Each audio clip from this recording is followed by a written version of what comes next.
ఇప్పుడు మీరు చూస్తా ఉన్నారు, ఇటు సైడ్ వచ్చేటప్పటికి హాస్పిటల్ సైడ్ దాదాపుగా 11 పిల్లర్లు, ఇటు సైడ్ 11 కదా, 11 పిల్లర్లు. 11లో ఒక 9 అయిపోవచ్చినాయి, ఇంకా 2 ఉన్నాయి.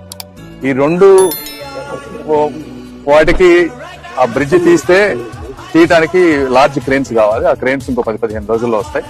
ఆ బ్రిడ్జ్ తీసిన వెంటనే ఆ 2టికి పిల్లర్స్ వేస్తారు. మిగిలిన ఈ 9 ఈ రోజు ఇప్పుడు కంప్లీట్ చేసుకుంటారు. అటు సైడ్ ఒక 5 అయినాయి ఇప్పటి వరకు.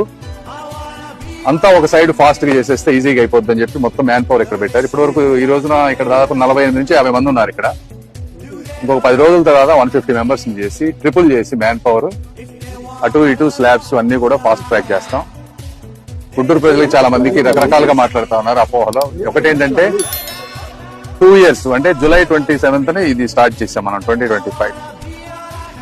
2027 జూలైకి కరెక్ట్ 2 years అవుతుంది. ఆ 2 years కి ఎట్టి పరిస్థితుల్లో ఒక నెల ముందే దీన్ని ఓపెన్ చేస్తాం తప్పించి ఒక రోజు కూడా డిలే అవ్వదు. 1-2 సంవత్సరాల్లో ఎట్టి పరిస్థితుల్లో కంప్లీట్ చేసి ఇస్తాం. మీరు నోట్ చేసుకోండి టైం. సమస్యలు ఉండి కూడా 2 సంవత్సరాలు పూర్తి చేయడం సాధ్యమేనా అనేది ఒక చర్చ నడుస్తుంది. మరి అదే కదా కూటమి ప్రభుత్వం అంటే. చూస్తావుగా నువ్వే.